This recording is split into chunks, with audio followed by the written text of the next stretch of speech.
Vale, para la última clase no preparé ningún texto organizado, sino solamente una serie de notas finales. Del texto de Benjamin que comentamos con Beatriz, empiezo por solamente dos citas breves. Una, la violencia siempre supone una acción sobre otro, y el impulso humano incluye elegir de forma deliberada el mal.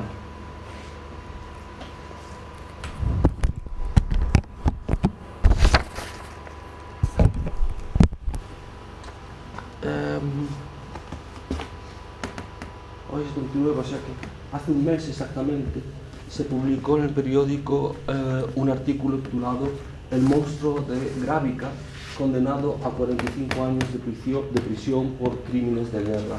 Sabéis que la película, el título original en bosnio es Grávica, después en distintas traducciones en inglés, francés o en castellano le añadieron algún tipo de subtítulo más aclarativo para el público. En el caso español le añadieron lo del secreto de Esma. Grávica es un barrio de Sarajevo, es precisamente el barrio en el que vive la protagonista.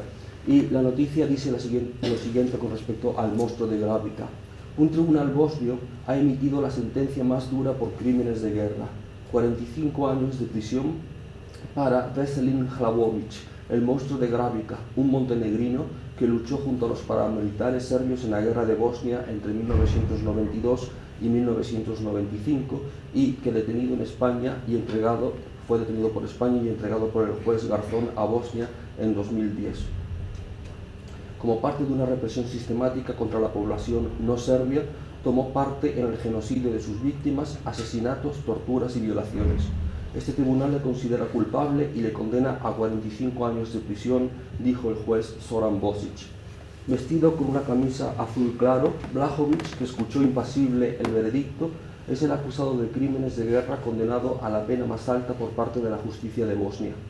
Hasta ahora, la mayor pena impuesta por la justicia de Bosnia para un criminal de guerra era de 43 años de prisión, impuesta en junio de 2012 contra un serbio de Bosnia, Stanko Kojic, por su participación en la masacre de musulmanes en Srebrenica. La Fiscalía había pedido 45 años de prisión contra Hlavović, aunque el fiscal consideró que no serían suficientes para curar el sufrimiento de los familiares de las víctimas y de los sobrevivientes. Mató a 31 personas, otras 14 siguen desaparecidas y violó a 13 mujeres.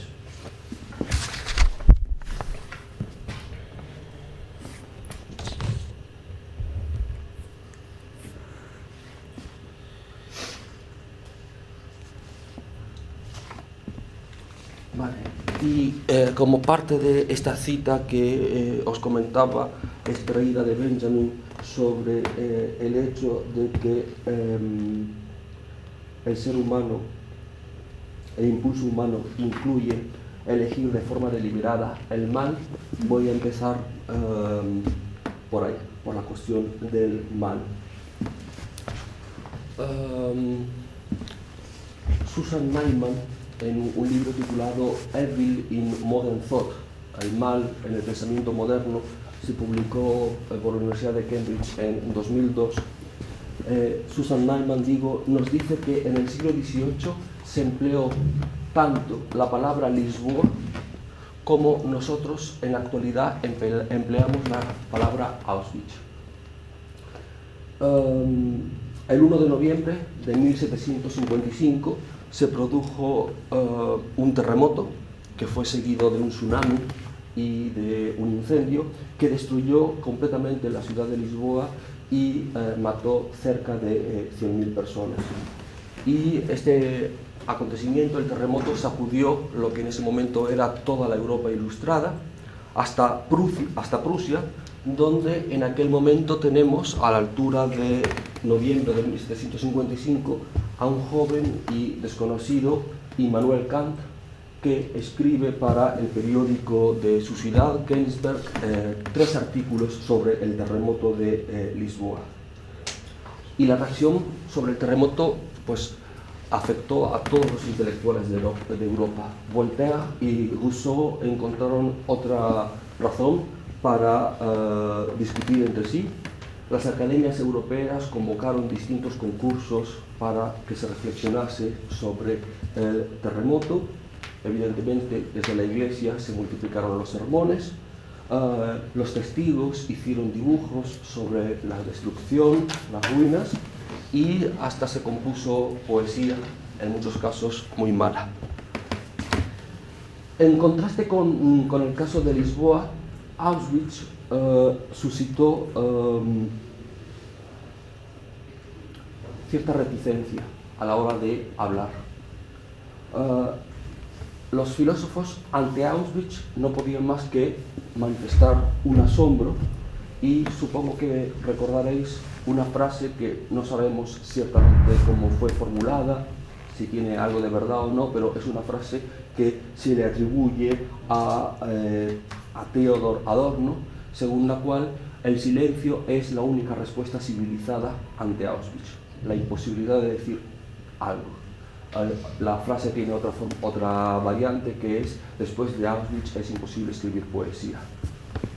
Y más recientemente Slavoj Žižek la reformuló como: no es que después de Auschwitz sea imposible escribir poesía, sino que después de Auschwitz es imposible escribir prosa, en el sentido de una descripción realista de lo que aconteció en Auschwitz. Eso es lo que produce el horror. En cambio, la prosa podría ser un lenguaje otro que ayudase a comprender en alguna medida Auschwitz. En 1945, ¿vale? Y intento ir retomando de las distintas lecturas que teníamos, en 1945 Hannah Arendt afirmó que el mal sería el gran tema de discusión de la segunda mitad del siglo XX por parte de los intelectuales durante la posguerra. Y sin embargo se equivocó. Supongo que es una de las pocas cosas en las que se equivocó Arendt, en el sentido en que su obra fue la única contribución a esa reflexión sobre el mal. Fundamentalmente está distribuido en toda su obra, pero fundamentalmente en su libro Los orígenes del totalitarismo y Eichmann en Jerusalén. Sabéis, el juicio sobre uno de los dirigentes nazis que fue trasladado a Israel y juzgado en Israel. Junto a la aportación de Arendt, ¿qué es lo que tenemos? Pues lo que tenemos es una gran cantidad de reconstrucciones históricas y también memorias de los supervivientes, pero no una gran construcción filosófica sobre el mal como preveía Arendt. Evidentemente, esa ausencia de una reflexión filosófica sobre el mal no se debe a que los filósofos no reconocieran la magnitud de lo que había sucedido, sino que era precisamente esa magnitud de lo que había sucedido lo que parecía causar esa inexistencia de una reflexión filosófica, en el sentido de que lo que había ocurrido en los campos de concentración era el mal absoluto, como ningún otro acontecimiento previo en la historia de la humanidad, y de ahí que desafiase las posibilidades de comprensión humana. Volviendo a la cuestión de Lisboa y Auschwitz, Lisboa y Auschwitz está claro que son dos tipos de acontecimientos distintos. Por un lado, Lisboa denotaría aquello que las compañías de seguros llaman desastres naturales, y que por tanto no puede atribuirse responsabilidad a los seres humanos, quedan desvinculados de la esfera de la acción humana, son absueltos de responsabilidad e incluso somos absueltos de la responsabilidad de pensar sobre ellos. Es decir, es un acto de la naturaleza. Hemos tenido recientemente el gran tsunami y no se suscita una reflexión filosófica sobre ese tipo de acontecimientos. Y somos absueltos de la responsabilidad de pensar sobre ellos, excepto en términos que serían exclusivamente pragmáticos y tecnológicos, en el sentido de cómo podemos predecirlos, cómo podemos construir mejor las ciudades para evitar un gran número de muertes, etcétera, etcétera. En el sentido, por tanto, de que queremos comprender este tipo de acontecimientos que representa Lisboa, queremos comprenderlos para controlarlos mejor. Si en el caso de Lisboa hay algún tipo de reflexión sobre el mal, esa reflexión sobre el mal solamente puede darse bajo una perspectiva teológica, en el sentido de que la pregunta teológica clásica sería: ¿cómo puede un Dios que supuestamente representa la bondad permitir este tipo de sufrimiento en los seres humanos? ¿O cómo puede Dios permitir un orden natural que ocasione el sufrimiento en los seres humanos? Pero está claro que en el caso de Auschwitz el problema que se nos plantea es totalmente distinto, porque la pregunta es no cómo puede Dios, sino cómo pueden los seres humanos comportarse de una forma que violan los límites de las normas racionales y de lo razonable. Por tanto, lo que tenemos es, entre Lisboa y Auschwitz, una distinción entre lo que podemos llamar el mal natural y el mal moral. Y esta distinción en el pensamiento filosófico occidental entre el mal natural y el mal moral nació hacia esta época y se la debemos fundamentalmente a Rousseau.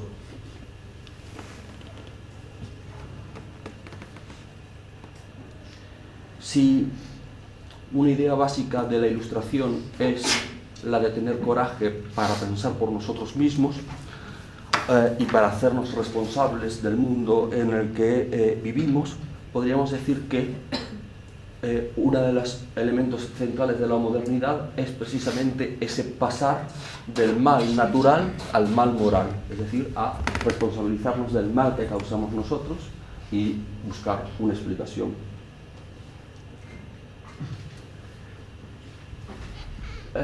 Lisboa lo que supuso fue el final de la fe en el mundo, es decir, en ese mundo más o menos arcaico, creado por Dios, en el que se nos proporcionan alimentos, refugio, etcétera, etcétera. Mientras que Lisboa supuso perder la fe en el mundo, Auschwitz lo que supuso fue perder la fe en la humanidad. Obviamente, este cuestionamiento de la fe en la humanidad tuvo ejemplos previos. El siglo XX es el gran siglo de la pérdida de fe en la humanidad, y el acontecimiento previo a Auschwitz que inició ese cuestionamiento de la fe en la humanidad es, sin lugar a duda, la Primera Guerra Mundial. Unos años antes, cerca de unos 4 años antes, es cuando Virginia Woolf pronuncia la frase de en o hacia 1910, la forma de pensar de los seres humanos, sí, en o hacia 1910 el carácter humano cambió. ¿Vale?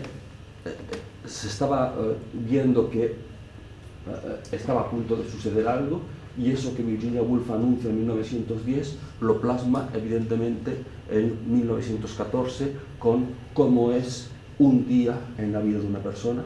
1914, pero ambientado, pero situado más tarde, cómo es un día en la vida de una persona, en este caso un día en la vida de Mrs. Dalloway, donde sabéis que uno de los protagonistas es un excombatiente de la Primera Guerra Mundial.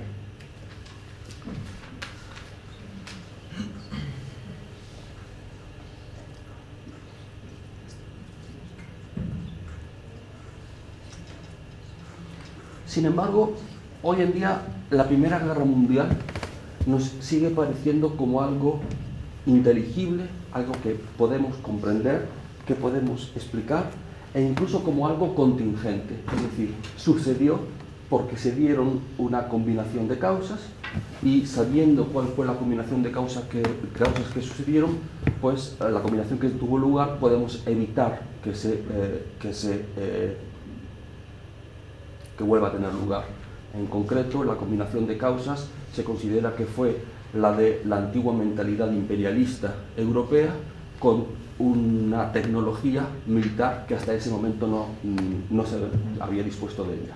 Por tanto, esa ideología militar imperialista de enfrentamiento a gran escala, con una tecnología que por primera vez tenía la capacidad de matar a gran escala, pues fue lo que explica el fenómeno de la Primera Guerra Mundial. Sin embargo, Auschwitz no lo seguimos pensando dentro de la esfera de lo normal. François Lyotard comparó Auschwitz precisamente con un terremoto, pero con un terremoto especial en el sentido de que no solamente destruye vidas o edificios, sino que también es un terremoto que destruye las propias herramientas, los propios instrumentos para medir los terremotos, de tal forma que nos quedamos pues con una devastación que no la podemos calibrar, no la podemos pensar.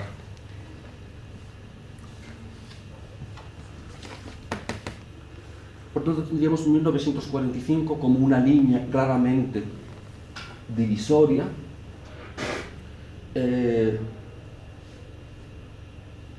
pero sobre cuya conciencia empezó a adquirirse décadas más tarde.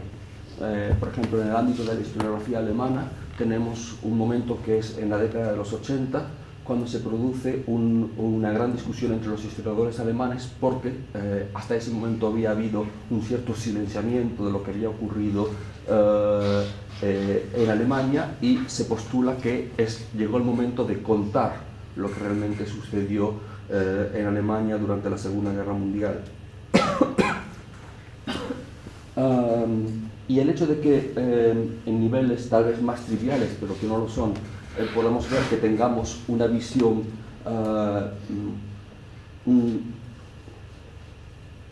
cobrar conciencia como un proceso que llevó algunas décadas después de 1945, lo tenemos que, por ejemplo, el diario de Ana Frank se presenta en Broadway como una comedia, ¿vale? No pertenece al ámbito trágico, sino que fue representado fue llevado a escena con digamos, no con el tinte trágico con el que lo tendemos a pensar hoy día. Una discusión que volvió a resurgir, seguramente recordaréis, con ocasión del tratamiento del Holocausto en La vida es bella, de Benigni, ¿vale? Por el hecho de dar un tratamiento en parte cómico al Holocausto. No había sido la primera vez que se había hecho, pero sí que suscitó cierta polémica.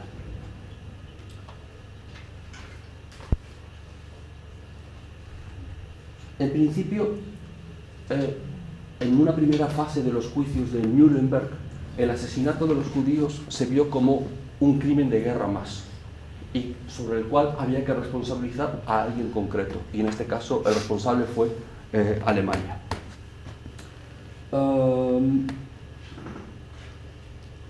Se responsabilizó a Alemania fundamentalmente por haber empezado una guerra que lo que produjo fue una devastación de consecuencias que tal vez la propia Alemania no fuese capaz de imaginar. Pero lo que es significativo es, si tenemos este punto de comparación entre Auschwitz con Lisboa, Auschwitz con la Primera Guerra Mundial, y después Auschwitz con algo que pasará poco después, con Hiroshima, Auschwitz sigue siendo incomparable con respecto a Hiroshima. Por ejemplo, el filósofo judío alemán Gunther Anders dice que los crímenes cometidos en Auschwitz son crímenes contra el alma humana. Mientras que lo que sucedió en Hiroshima fue una amenaza contra la humanidad, en el sentido de que pues, una guerra atómica lo que puede provocar es una desaparición de la humanidad en su totalidad. Pero la desaparición de la humanidad en su totalidad no es comparable al hecho de un ataque contra el alma humana y que sigan perviviendo seres humanos ante ese crimen cometido contra determinados seres humanos.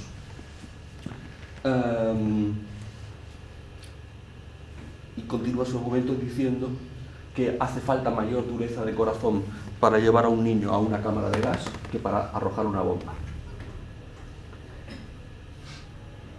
Este es un argumento que después tendrá su continuación en la Guerra Fría y la carrera armamentística, en el sentido de que la carrera armamentística con bombas atómicas lo único que tiene como fin no es la guerra en sí misma, porque se sabe que en la guerra por primera vez no habría un bando vencedor, sino que todos los bandos desaparecerían, sino que lo que tiene fundamentalmente es un efecto de disuasión.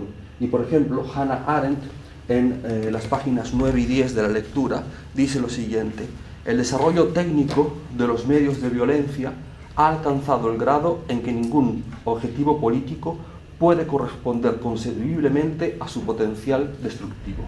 Es decir, antes nos encontrábamos en un momento en que a través de la guerra, ¿vale?, y utilizando esta distinción que problematiza Benjamin entre medios y fines, a través de la guerra puedo utilizarlo como medio para conseguir determinado fin político, con independencia de que sea legítimo, ética, moral, etc. Pero es una forma en la que ha funcionado la historia de la humanidad. Por primera vez nos encontramos con un medio que no sería capaz de conseguir el fin político, porque ese medio sería la destrucción absoluta. El desarrollo técnico de los medios de violencia ha alcanzado el grado en que ningún objetivo político puede corresponder concebiblemente a su potencial destructivo. Es un juego que no tiene semejanza con ninguno de los juegos bélicos que le precedieron, dice Arendt en las páginas 9 y 10. Auschwitz vino a representar otra cosa, que es un hito en la historia del derecho desde el punto de vista de su cosmopolitización. Hasta ese momento, ¿vale?, y es algo con lo que seguimos debatiendo hoy día y cada 2 por 3 resurge en las noticias. Ahora mismo, en esta noticia que os decía del monstruo de Gravica, nos encontramos con que la extradición de Veselin Blachowicz fue realizada por el juez Baltasar, ex juez ahora Baltasar Garzón. Sabéis la actividad de Garzón en muy diferentes ámbitos en los que se ha cuestionado su jurisdicción sobre, como por ejemplo, crímenes cometidos en Argentina. Pues Auschwitz representó un hito en la historia del derecho desde el punto de vista de su cosmopolitización, en el sentido de que hasta ese momento la esfera del derecho era una esfera nacional y teníamos un conjunto nacionales de modelos de derecho, que lo que hacían era utilizar las fronteras para delimitar la responsabilidad y la falta de responsabilidad, ¿vale? Y eso fue tal como se concibió en la primera fase de los juicios de Nuremberg. Quienes estuvieron dentro de las fronteras alemanas fueron considerados responsables de los crímenes cometidos, Alemania en su conjunto.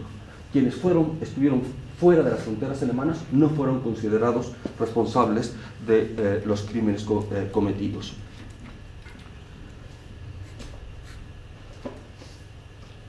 La cosmopolitización del derecho lo que presupone también no es solo borrar las fronteras con respecto a las responsabilidades, sino tener herramientas para atacar algo que hasta ese momento no parecía atacable, es decir, atacar a un Estado que viola los derechos de sus propios conciudadanos por los que debería velar. Y es lo que famosamente se llama comunidad internacional, ¿vale?, que tendría potestad para intervenir en un Estado cuando se están violando determinadas normas. Y por tanto lo que tenemos es lo que tuvo lugar es una transnacionalización del derecho que fue más allá de las fronteras nacionales.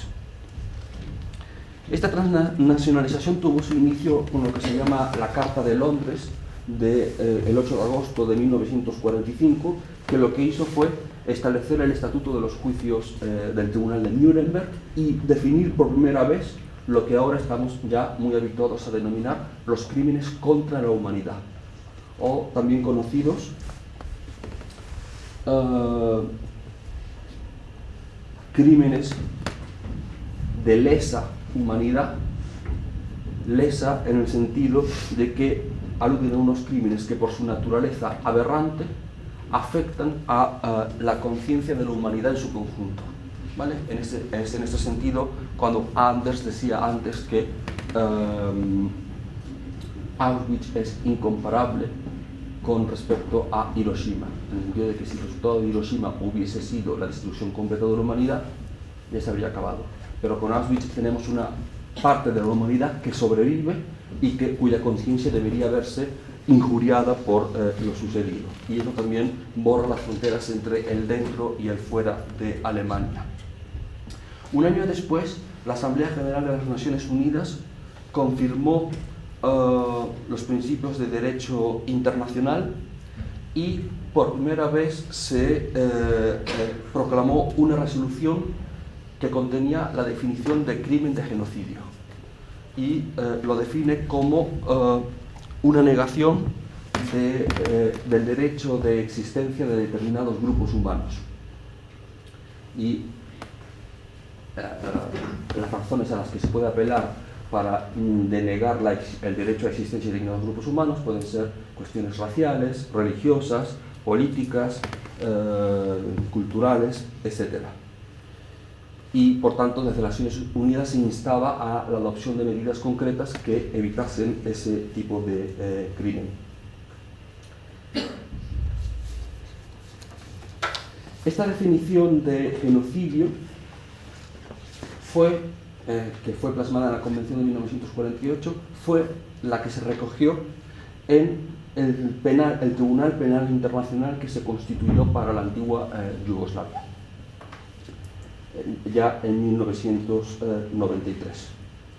Y el Tribunal Internacional para la antigua Yugoslavia recoge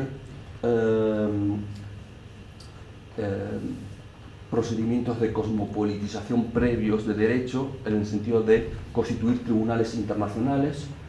Hoy día siguen siendo sin ser reconocidos, por ejemplo, el Tribunal Internacional por varios países, a la cabeza por Estados Unidos, pero tribunales internacionales que podían juzgar determinados hechos, como fue el de la antigua Yugoslavia o como fue también el caso de Ruanda en 1994.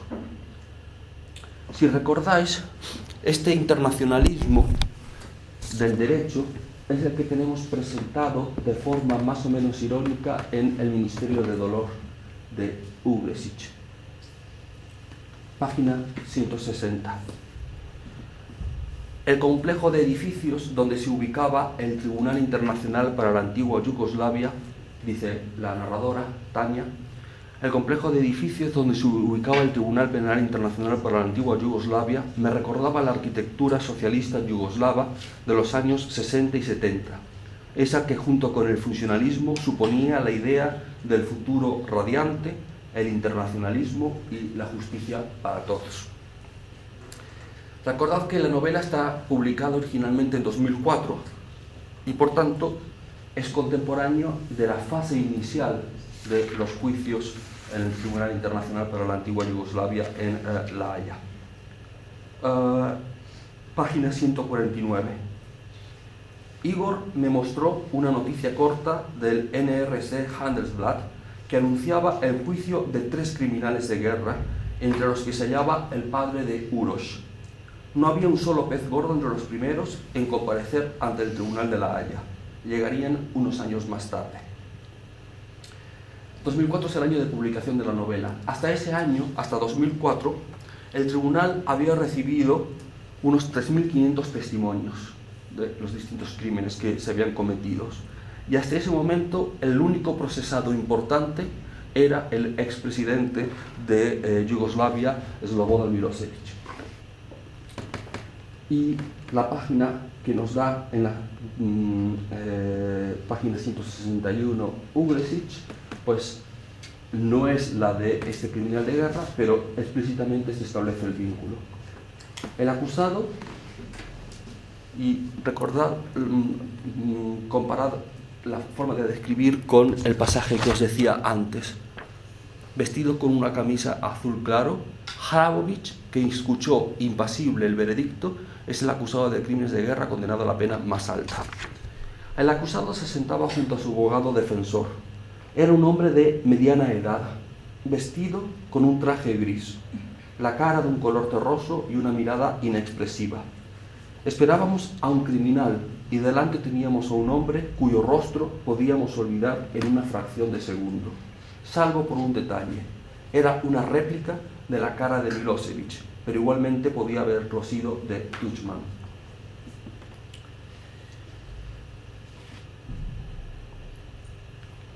En la propia novela, los personajes se muestran conscientes de cuál es esa tradición de internacionalización y cosmopolitización del derecho y de la penalización de los crímenes. Tanto Tania como Igor se aproximan a lo que está sucediendo en el Tribunal de la Haya desde esa corriente de internacionalismo penal. En la página 166 tenemos: este definitivamente no era el juicio de Nuremberg, dijo Igor, adivinando lo que estaba pensando yo. Y ella responde: ni el de Eichmann en Jerusalén.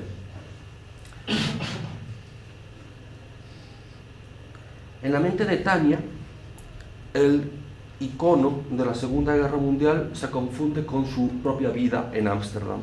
En la página 274 dice: por primera vez me asaltaba el pensamiento de que la casa de Prinsengracht 263 se parece a las casas que me obsesionan en mis pesadillas. La casa de Prinsengracht 243 es la casa de Ana Frank. En esas pesadillas, el Tribunal de la Haya se transforma como en una especie de sucedáneo, en un simulacro en miniatura. Página también 274. Simulaba una vida en la que existía la justicia y la culpa. Y frente al polvo que cubre escombros y sepulturas, frente al olvido, esa imagen está en Grávica, en la imagen de la nieve sobre las fosas comunes. Tania espera ese día, cito de la página 289, en que llegará al Tribunal de la Haya el principal culpable, y yo iré a verlo. Me parecerá que desde el principio de la guerra han pasado 100 años y no apenas 10. Me enfrentaré con el olvido en toda su magnitud y con una profunda sensación de horror. El hombre de la corbata roja hablará en una lengua que ya no entenderé.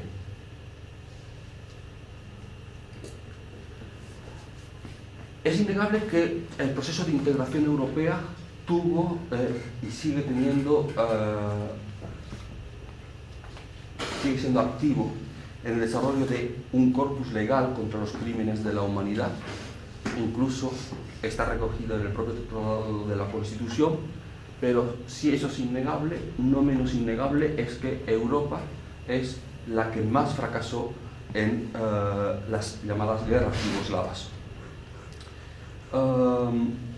No tenemos que pasar por alto que las guerras yugoslavas se iniciaron en 1991, precisamente 2 años después de la caída del muro de Berlín, cuando se inició la mayor fase de optimismo en la integración europea, en cuanto que la caída del muro de Berlín anunciaba no solamente la reunificación de las dos Alemanias, sino la unificación completa de Europa del Este y Europa occidental.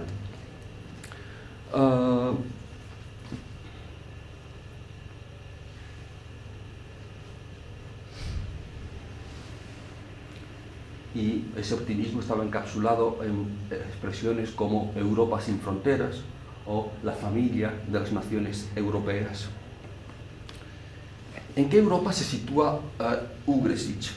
Cuando revisamos la novela, no la traje hoy, nadie la tiene aquí, ¿no?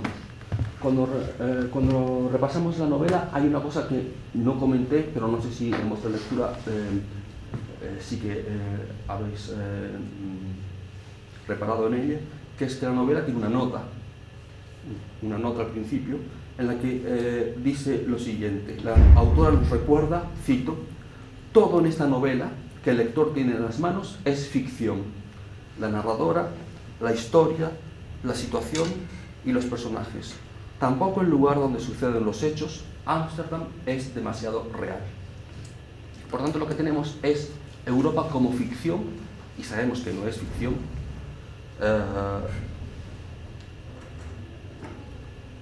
o tal vez exactamente esa idea de una Europa feliz, sin fronteras, como ficción. Porque es precisamente cuando cae el muro de Berlín, cuando se produce la independización de las ex repúblicas soviéticas, la separación entre Chequia y Eslovaquia y después de las guerras yugoslavas, las distintas repúblicas ex-yugoslavas, cuando más kilómetros de fronteras se crean en la historia reciente de Europa. Y no solamente esas fronteras explícitas, esas fronteras concretas, sino que tenemos unas fronteras invisibles que son las que provocan la ansiedad de los nuevos europeos, como cuando Tania, en la página 13, no sé si habéis reparado esto, dice lo siguiente: yo era de aquí, de Europa occidental. Por tanto, lo que tenemos es esa Europa de ficción a la que alude Uresich en la nota, una Europa como un parque temático. En la página 93 de la novela de Uresich, Ámsterdam tenía un tamaño ideal para niños. Los escaparates con muñecas vivas para los adultos en el barrio rojo, los sex shops que parecían jugueterías, los coffee shops decorados como jardines de infancia. Y es en esa Europa infantil, de juego, de ficción sin fronteras, donde hay flujos de población, ¿vale? Esa supuesta Europa sin fronteras en la que los europeos pueden moverse sin problema. Hay flujos de población que no son precisamente los que primero nos vienen a la mente. Una cita un poco más larga de las páginas 95 y 96. Es un momento en el que Tania pasa por delante de un pub gay, y en el escaparate del pub gay hay puestos en fila una serie de los muñecos estos Kens. Dice, al pasar delante de ellos, se refiere a 20 de estos muñecos Ken, al pasar delante de ellos me acordé de las centenares de Barbies, moldavas, búlgaras, ucranianas, bielorrusas. No sé si recordáis un momento en la película en el club en el que trabaja Esma, una de las chicas le pregunta de dónde es y le dice que de Bosnia, y dice, bueno, pues es igual de malo que de Ucrania, que es de donde viene ella. Al pasar delante de ellos me acordé de los centenares de Barbies, moldavas, búlgaras, ucranianas, bielorrusas, que los traficantes, los mercaderes de carne humana, compraban en las provincias de Europa Oriental. Pensé en la carne fresca del este europeo que partía para un largo camino, y si no acababa en las oscuras regiones serbias y bosniacas, esclava de los policías y mafiosos locales, entonces acababa aquí. Pensaba en esa nueva serie de Barbies del Este y también de Kens, felizmente llegados a esta Disneylandia para servir de dimensión a los niños varones adultos, para que pudieran meter y sacar sus sexos de la carne importada. Páginas 95 y 96. A continuación, en la página 268, en el mercado sexual de la Europa ampliada, los órganos frescos del este europeo se venderán por unos céntimos a los órganos envejecidos occidentales. Y antes, en la página 267, ¿cuál es esa Europa de ficción? Dice, tendrán don de lenguas, hablarán varios idiomas, crearán la nueva habla de la nueva Europa, serán ingeniosos inventores de palabras claves, escribirán la palabra enlargement, ampliación, con mayúscula, como si se tratara de una nueva era, del humanismo, el Renacimiento, la Ilustración. Por tanto, lo que tenemos es una reflexión sobre cómo Europa occidental pone el dinero y Europa oriental pone la carne importada, y lo que tenemos es el cuerpo y el dolor como mercancía y como ficción. Recordad el dolor del título, el ministerio del dolor, que por parte es una metáfora de Yugoslavia como el ministerio del dolor, pero dentro de la novela funciona referencialmente como ese club porno sadomasoquista en La Haya, en la que trabajan varios de los estudiantes de Tania, fabricando, cito de la página 22, trajes de cuero, goma y plástico para sadomasoquistas y fetichistas. Y entre el Ministerio del Dolor yugoslavo y el Ministerio del Dolor holandés, lo que tenemos es, como elemento de engarce, la venganza y la violencia. ¿Recordáis? Después de que tiene lugar que Igor vaya a la casa de Tania, página 243, Tania dice lo siguiente: podía haberme callado su nombre y no denunciarlo al policía, pero no lo hice. Es más, añadí que me había violado. Por violación, malos tratos y allanamiento de morada le caería algún año que otro de cárcel, suponía yo, además de un expediente de antecedentes penales que pesaría como un fardo sobre él toda la vida.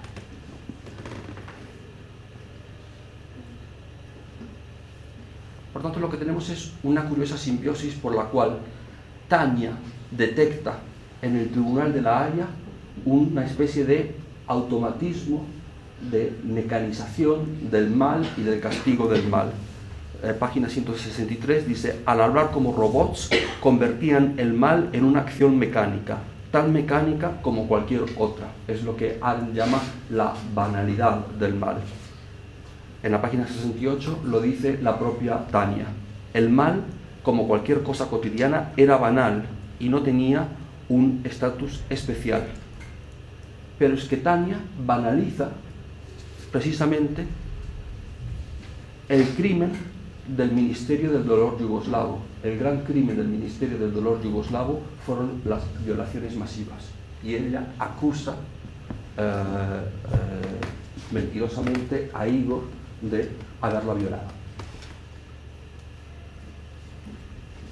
Volvamos un poco a la cuestión de los crímenes contra la humanidad. En la teoría sobre los crímenes de la humanidad tenemos tres niveles. Uno sería el sujeto activo.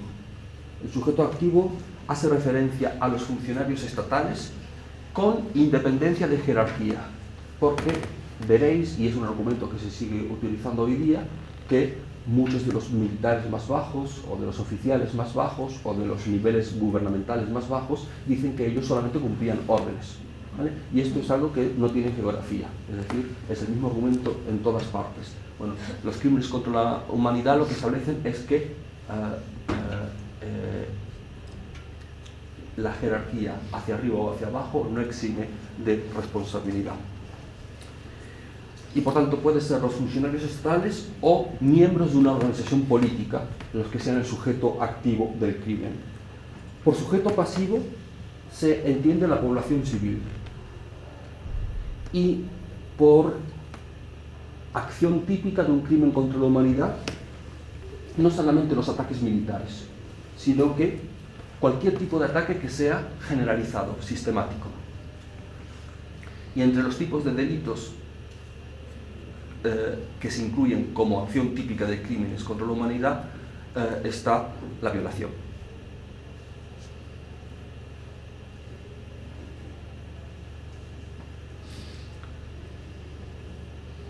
Si a mediados del siglo XX Hannah Arendt confiaba en que el gran asunto de reflexión filosófica durante la segunda mitad del siglo XX sería el mal, está claro que el genocidio de la antigua ex-Yugoslavia pudo suponer un nuevo intento de comprender la existencia del mal que perseguía a los intelectuales europeos y norteamericanos desde la Segunda Guerra Mundial.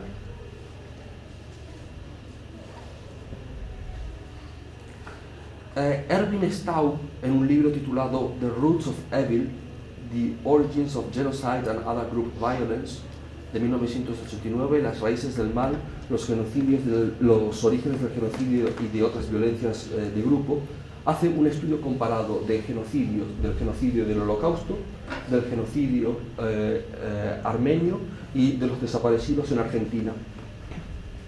Y la pregunta que se plantea es: ¿cómo es posible que los seres humanos tengan la capacidad de experimentar el asesinato de otros seres humanos como algo que no es extraordinario?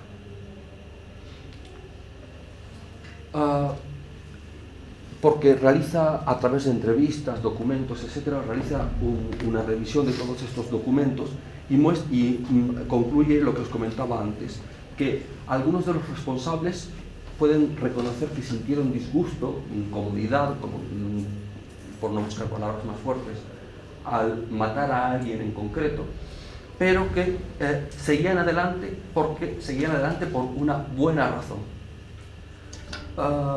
Por tanto, lo que tenemos es que durante ese proceso de destrucción cada vez más amplio que lleva el genocidio, los responsables cambian tanto a nivel individual como a nivel grupal. Y es una cosa que voy a retomar más tarde para la película. Como os decía, en el caso de las guerras yugoslavas, uno de los crímenes que se reconocieron fue el de la violación. Violaciones que se cometieron contra mujeres civiles, sea bien en sus casas o bien en campos de concentración, y en algunas ocasiones eran campos de concentración-violación. Estaban destinados exclusivamente a ello. Y estas violaciones se cometieron con un fin político. Asegurarse que estas familias, que estas mujeres y sus familias huirían y nunca regresarían. Por tanto, estas violaciones masivas y sistemáticas generalizadas lo que fueron fue una herramienta de la llamada limpieza étnica.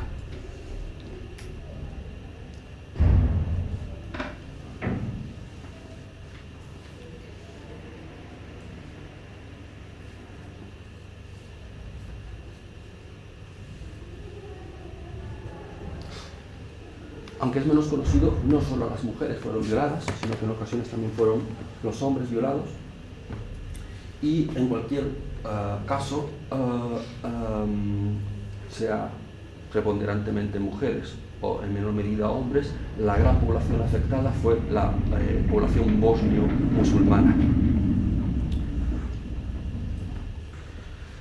Son evidentes cuáles son las consecuencias para los supervivientes de violaciones de guerra, cuáles son las consecuencias desde un punto de vista traumático, desde trauma genital, trauma psicológico, trauma físico. Y una de las modalidades de la violación de guerra es la posibilidad del embarazo.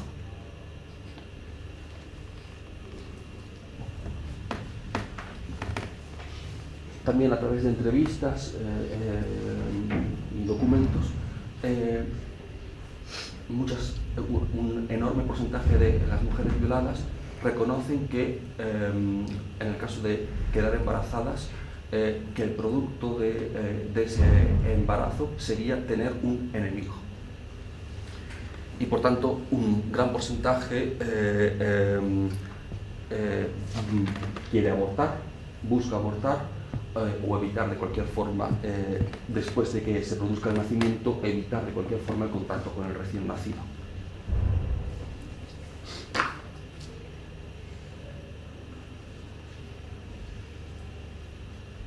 Dentro de esta reflexión que auspiciaba Arendt y que digo que no se propuso, que no llegó a tener lugar, tenemos algunos intentos de comprender o de explicar, más que de explicar y comprender, de pensar sobre estas violaciones.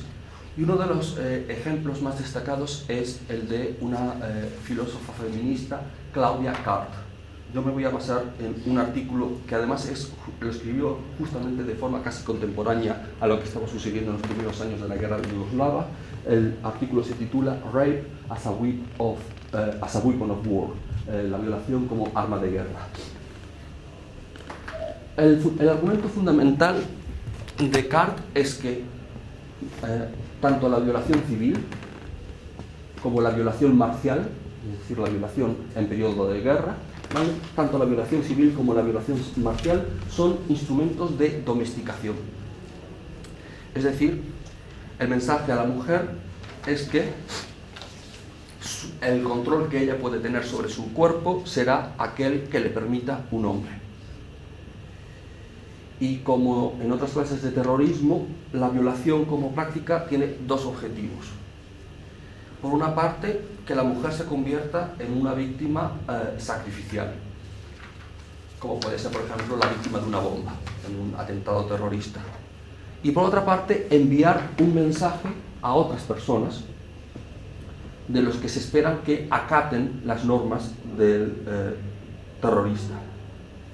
Por tanto, en el caso de las violaciones, lo que tenemos es que, sea la violación civil o sea la violación marcial, su función fundamental es comunicar, producir y mantener un dominio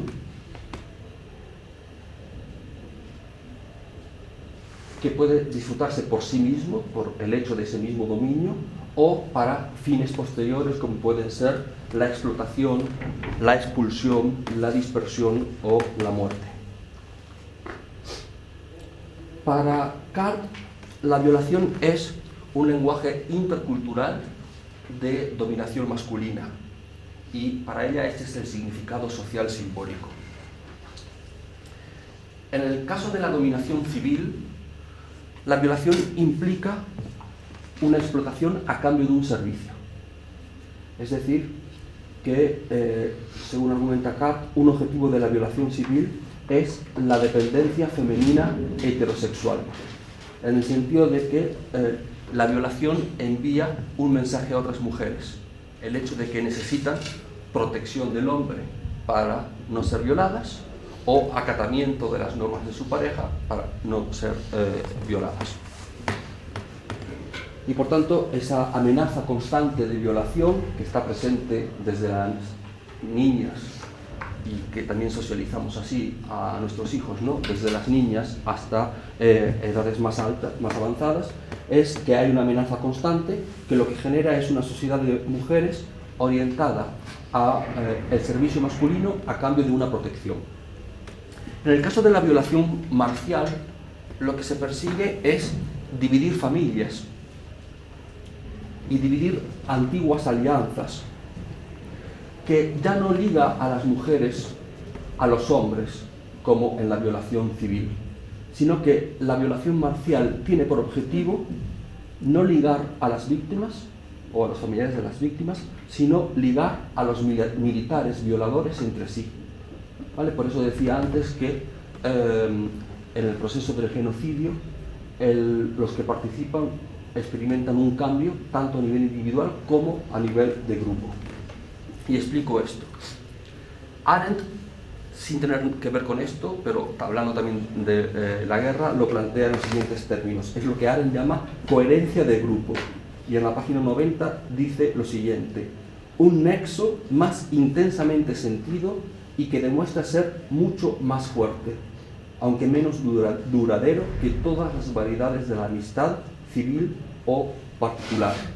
Y también en la página 91, en todas las empresas ilegales, delictivas o políticas, el grupo, por su propia seguridad, exigirá que cada individuo realice una acción irrevocable, con la que rompa su unión con la sociedad respetable antes de ser admitido en la comunidad de violencia.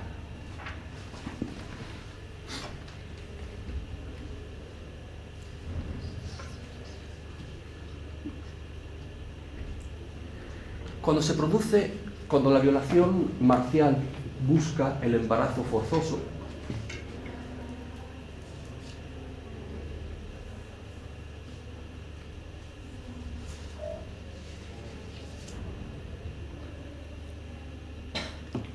lo que tenemos es que la violación se constituye en una herramienta de imperialismo genético. ¿Por qué? Porque en una sociedad patriarcal la identidad del niño, con independencia de su sexo, depende del padre biológico. Y, por tanto, el embarazo en una violación marcial lo que puede hacer es destruir la solidaridad familiar. Muchos de padres, hermanos, novios, esposos o familiares más distantes, una vez que saben que la mujer en cuestión ha sido violada por el enemigo, rechazan mantenerla en el entorno familiar.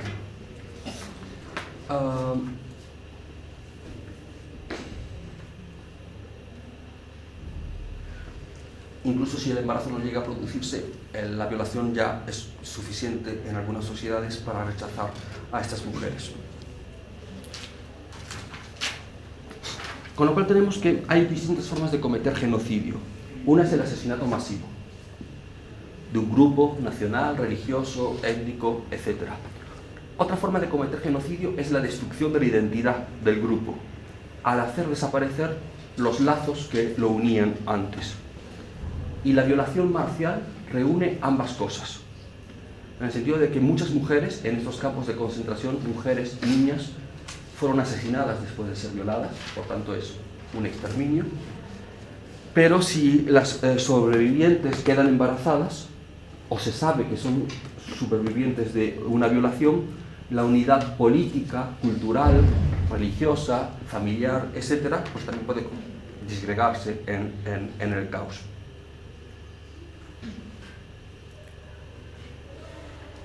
En el caso de Bosnia-Herzegovina, puesto que los violadores no se trata de un ejército de otro país desconocido que haya venido al país, ¿vale?, sino que los violadores eran, en la mayoría de los casos, sus propios vecinos, consideraron que ante vecinos a los que consideraban incapaces de estas brutalidades, consideraron que si las llevaron a cabo no fue por la brutalidad en sí mismo, sino que tuvieron que actuar bajo órdenes. Pero lo que nos encontramos es lo que os decía antes, que la violación como instrumento sistemático no siempre requiere de órdenes. Y también al revisar la documentación, los testimonios, etc., de ahí que no se establezcan distinciones de escalafón, de jerarquía, muchos hayan cometido las violaciones para mantenerse en el grupo en el que se encontraban, porque pensaban que si no las realizaban, algunos aducían que podían haber sido enviados al frente, otros pensaban que podían haber sido llevados a la cárcel, otros pensaban que se les quitaría la casa musulmana de la que se acababan de apropiar. Múltiples respuestas encontramos en esta documentación. Y por tanto, en el nivel de las motivaciones individuales no hay un patrón, pero es en el nivel de la estrategia general, sistemática, donde sí emerge el patrón. Y como os decía, el patrón es el de crear lazos de solidaridad que destruyan los antiguos lazos de los grupos. Por tanto, se rompen los lazos aquí entre quienes antes eran vecinos. En el primer capítulo de la parte cuarta del Ministerio del Dolor, si recordáis, vuelvo a la escena de Igor y Tania, la escena se plantea como una escena más que podríamos encontrar en un relato de guerra sobre las violaciones. Página 228, le dice Igor a Tania: ajaja, ahora eres mi prisionera. ¿Recordáis? Es un acto por el que Igor responde al suspenso de Tania, a esa profesora que Igor compara con la profesora protagonista de una novela que coge de la estantería de Tania. La novela era Branka, de August Chenois, y dice en la página 226 Igor: una maestra o una profesora que se ha impuesto a sí misma una tarea sagrada, reformar y ennoblecer las almas, que le han sido confiadas. ¿Recordáis? Tania asume que la delación ante el director del departamento debe venir de alguno de sus estudiantes del grupo, alguno de los nuestros. Y desconfía de Igor y decide suspenderlo. Pero Igor ofrece otra posibilidad, que la delación no tenga que producirse dentro de ese grupo, sino pueda producirse dentro de otro grupo. Le dice que está la posibilidad de que haya sido otro, incluso el propio director del departamento. Y página 239, se acercó, cogió mi brazo y en la parte externa de mi muñeca derecha, despacio y con cuidado, cortó la carne con la cuchilla. Así tendrá un recuerdo duradero de mí. Y como la huella de una violación marcial, Tania acusa a Igor de una violación civil.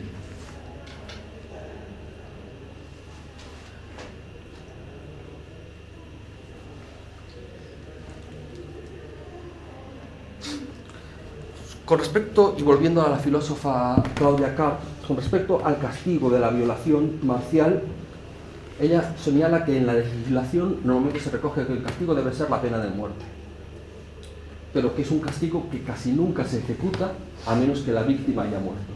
Y aunque la víctima haya muerto, tampoco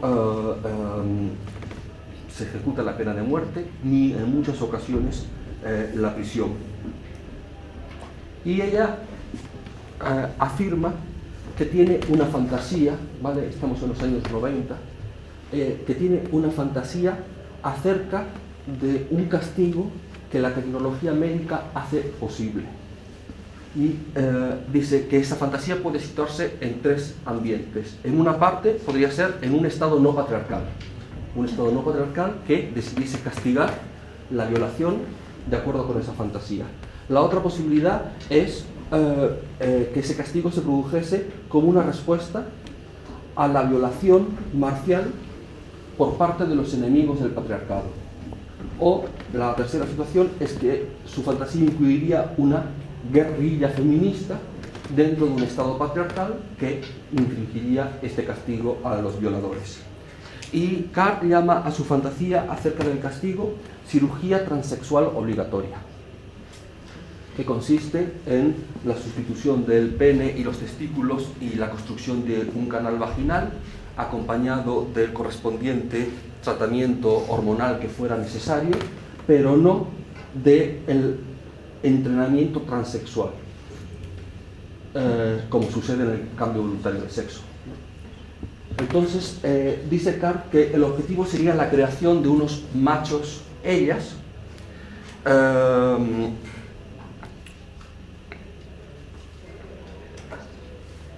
que serían reconocibles como hembras antinaturales.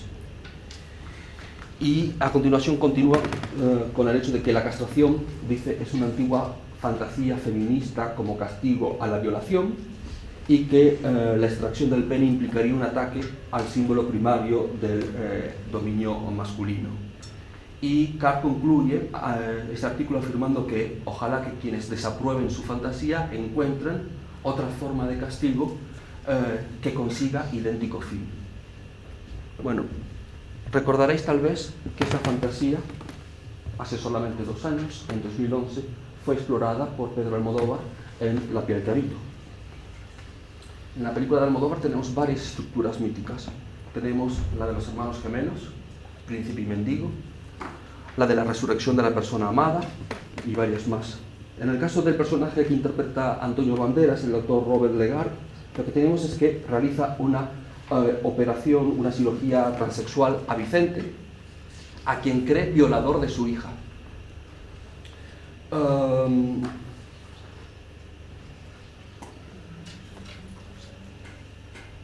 De su hija Norma. Y en este caso, a diferencia de la fantasía de Carr, la operación de cirugía transexual, aparte del acompañamiento hormonal, sí que tiene un acompañamiento de entrenamiento transexual, porque en este caso el personaje que encarna Antonio Banderas lo que pretende es rehacer a Vicente a la imagen de su esposa difunta, Gal. Vicente se convierte en una nueva mujer, Vera significa la auténtica, más auténtica que la anterior, Vera, que logra escapar de la reclusión en la que la mantiene el doctor, y finalmente se reúne con Cristina, ¿vale? Que si recordáis era la chica con la que él trabajaba en la tienda de su madre. Él estaba enamorado de Cristina, pero Cristina era lesbiana, y por tanto termina la película con una cierta posibilidad de superar toda esta situación, con el caso de que ahora Vicente, que es una mujer, pues puede iniciar una relación con Cristina. Es curioso, la película de Almodóvar está basada en una novela, no me acuerdo el novelista francés, se tradujo al español como Tarántula, pero es curioso los distintos mitos que entrecruza Almodóvar en ella.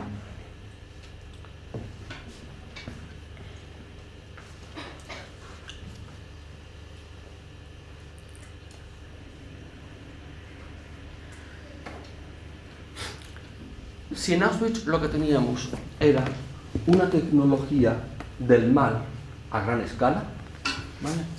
Recordaréis esa frase, el hecho de que para matar en las cámaras de gas al número de personas que se mató hacía falta una planificación pues muy grande, una gran planificación del mal. Lo que tenemos que implica además una distancia entre el ejecutor y el acto, ¿vale? Porque una constante de los criminales es que no llegan a ver el mal porque es algo que está separado de ellos. La violación marcial es todo lo contrario, porque lo que supone no hay separación, lo que supone es la utilización del propio cuerpo, manos, boca, genitales, para infligir dolor, degradación y también muerte. Por tanto, a diferencia de lo que Arendt argumentó sobre Eichmann y el Holocausto, la distancia entre el ejecutor y el resultado del mal, lo que tenemos es que esta distancia no se da en la violación marcial. Y Robin May Schott argumenta que uno de los grandes últimos desafíos es precisamente pensar sobre el mal desde la corporeidad del mal, desde la dimensión corporal del mal. Es decir, cómo los comportamientos corporales se transforman radicalmente a través de la práctica como del sufrimiento de la violencia. Un mismo acto sexual, un mismo acto puede tener una lectura u otra lectura totalmente distinta.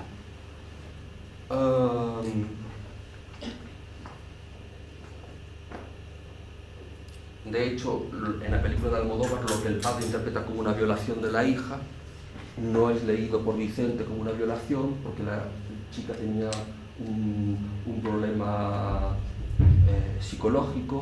En el momento de estar con el chico se arrepiente y no recuerdo ahora muy bien, pero se da un golpe y queda inconsciente, y no, por tanto no hubo oportunidad por parte del ejecutor de explicar.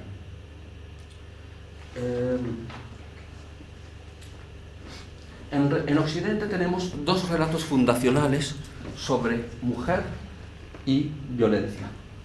Uno es Las Troyanas de Eurípides y el otro es Antígona de Sófocles.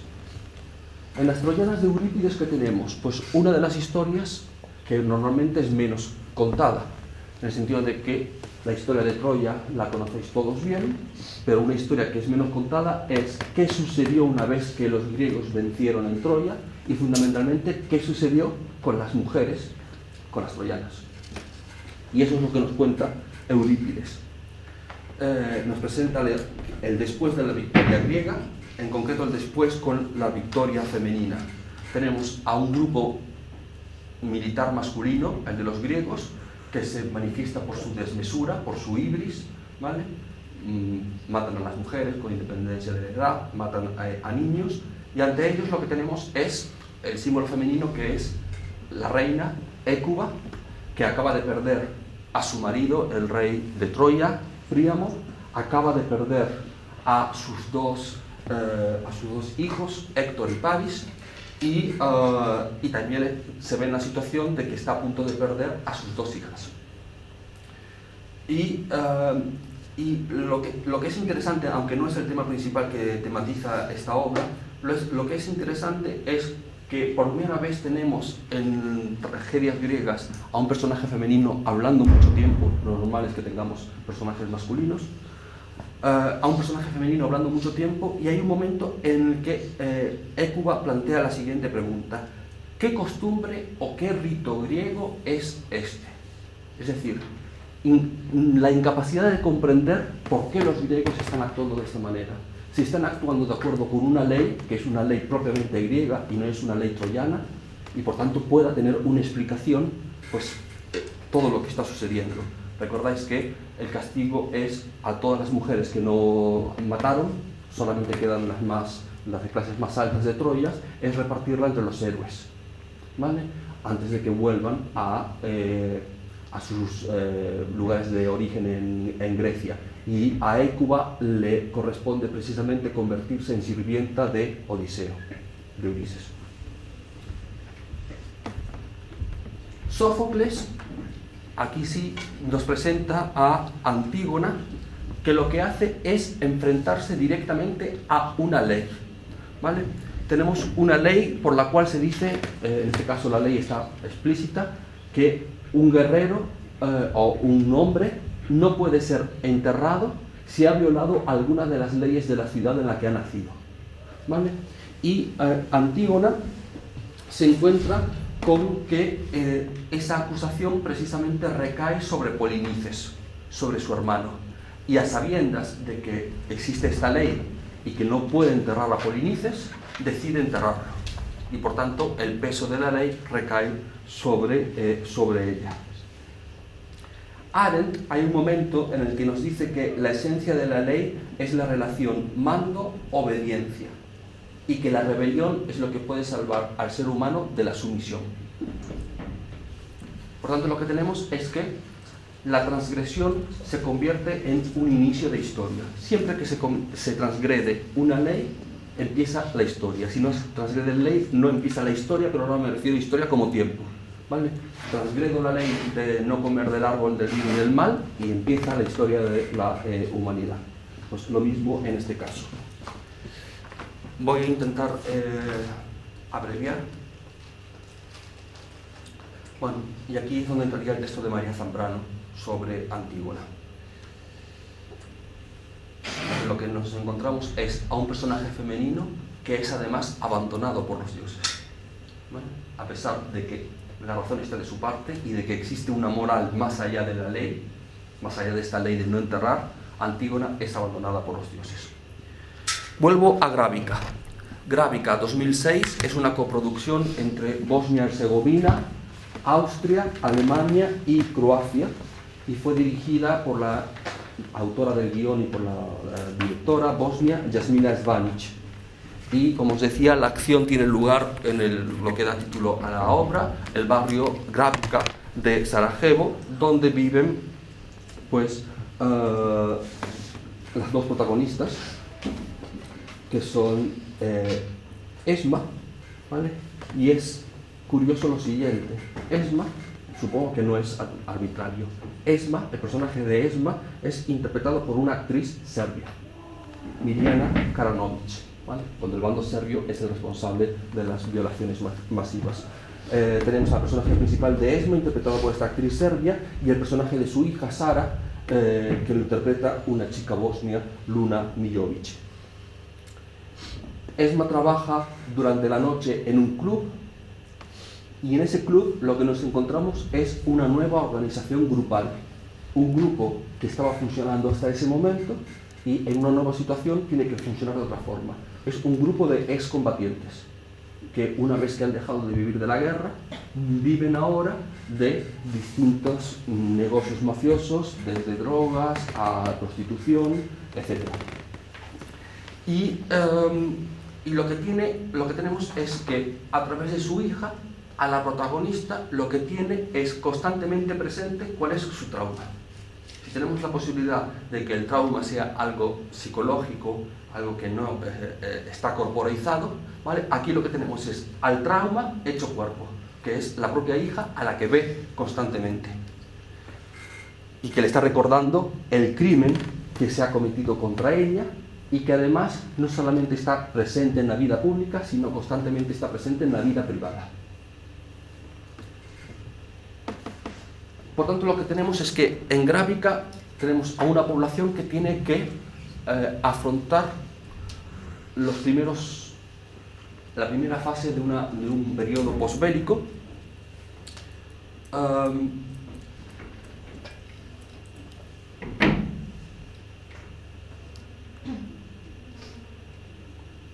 y lo que tenemos es en el personaje de la niña una amalgama de lo que podríamos decir el yo y el otro, de forma simultánea.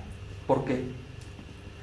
Porque para la niña su identidad es, como veíamos antes en las sociedades patriarcales, el hecho de ser hija, no de su madre, de Esma, que es la gran heroína de la historia, sino que su identidad viene dada por ser hija de un héroe, o supuestamente ser hija de un héroe bosnio, un shahid. ¿Vale? Shahid viene del árabe coránico, significa testigo, pero tiene el significado de mártir. Y los talibanes, tras la muerte de Osama Bin Laden, calificaron a Osama Bin Laden como Shahid. Para su madre, la identidad de la hija es la de hija pero al mismo tiempo la de hija de un sistema patriarcal, porque solamente es la condición de ser hija de un shahid la que la liberaría de pagar la excursión, mientras que su propia condición de víctima de haber sido violada en la guerra no la exime de nada. Esa condición de víctima, recordáis, solamente es recompensada con 80 euros al mes frente a los 200 euros que cuesta la excursión de la niña. Por tanto, para la madre, para Esma, la identidad de su hija es también la identidad, es su hija, pero al mismo tiempo es otra cosa. En este caso es la hija de un violador chetnik, es decir, es la hija del otro serbio. Y insisto, y el hecho de que la directora escogiera a una actriz serbia para tematizar el borrado de fronteras con el otro serbio no puede ser arbitrario. Y por tanto esos distintos yoes y otros se encarnan en el cuerpo de Sara, a quien no le interesa su pasado. El único momento en el que le empieza a interesar su pasado y a querer saber cosas sobre su padre es cuando tiene la oportunidad de ir a la excursión y por tanto aparecer en ese listado que lo que hace es crear un nuevo grupo identitario, el de hijas de mártires muertos en la guerra.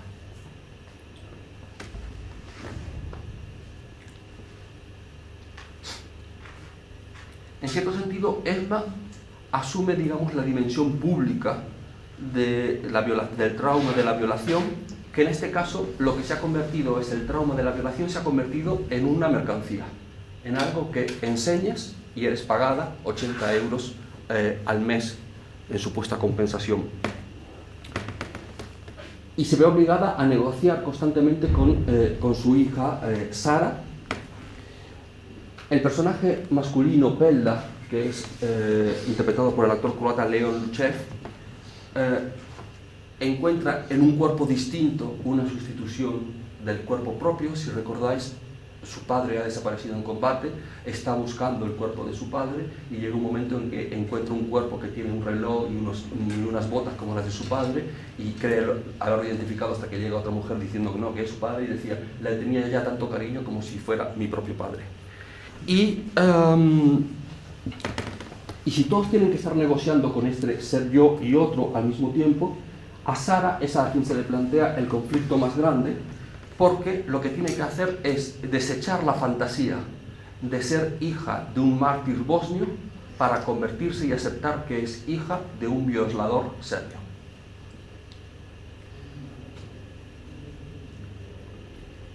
Y esa es una condición que, por más que lo intente, no puede ni podrá borrar. Si recordáis, el primer acto es la madre, cuando le pregunta a ella qué tengo de mi padre, le dice el pelo. El acto es el de cortarse el pelo, pero evidentemente el cabello va a volver a crecer y a recordarle que es hija del padre que es.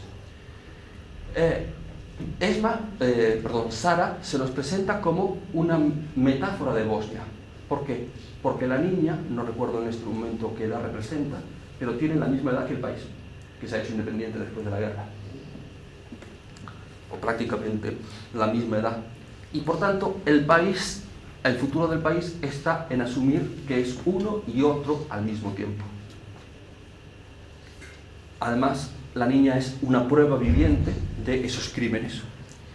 Y el film termina con una leve esperanza, que es cuando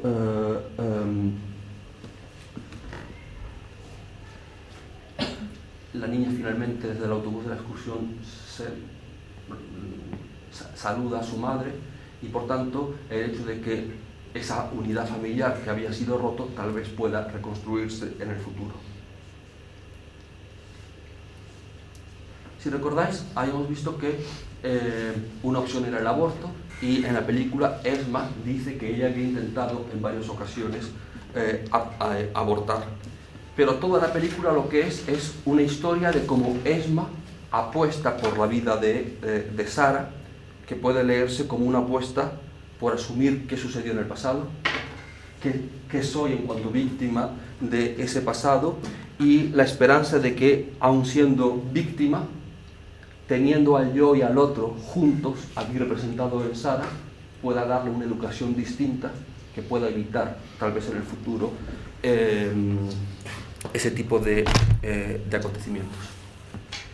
Y más o menos estas son las notas que tenía para enlazar los textos que quedaban, excepto el relato breve de Kafka ante la ley y la explicación de Derrida, que me parece que no es demasiado complicada sobre el texto, el cuento de Kafka. De todas formas, si tenéis algún problema a título individual, pues lo podemos comentar. Y ¿qué más? Pues creo que nada nuevo de lo que ya sabéis. El día del examen entregáis vuestro ensayo, que ya lo traéis hecho. Durante el examen hacéis el párrafo en el propio ensayo de autoevaluación. Aquellos de vosotros que queráis consultar conmigo redacciones previas, ya sabéis que lo podéis hacer, pero no queráis hacerlos todos el día antes. Además, vuestro es muy pronto, ¿no? No es ahora, bueno, el 20 de mayo. Entonces, pues no esperéis a los días previos a eso, y a menos que tengáis alguna pregunta o algo. Cuando se habla de literatura nacional en España, ¿solo se está hablando en español? ¿Se está hablando en español, de gallego, del vasco, del catalán, o cómo se enfoca eso? Depende del grupo de planificación. Que yo conozca, en España pocos estarían dispuestos a hablar de una literatura española en singular que recoja las distintas lenguas y literaturas de España.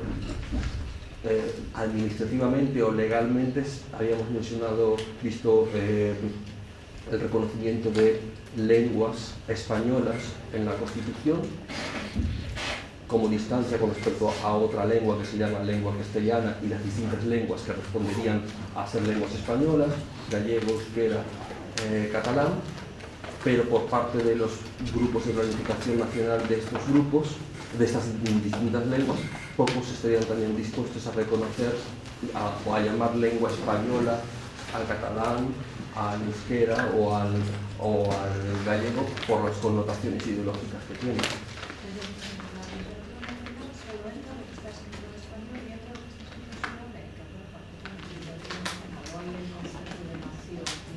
Pero con eso estás totalmente familiarizada cuando estudias literatura española, aunque no lo estudies en la universidad.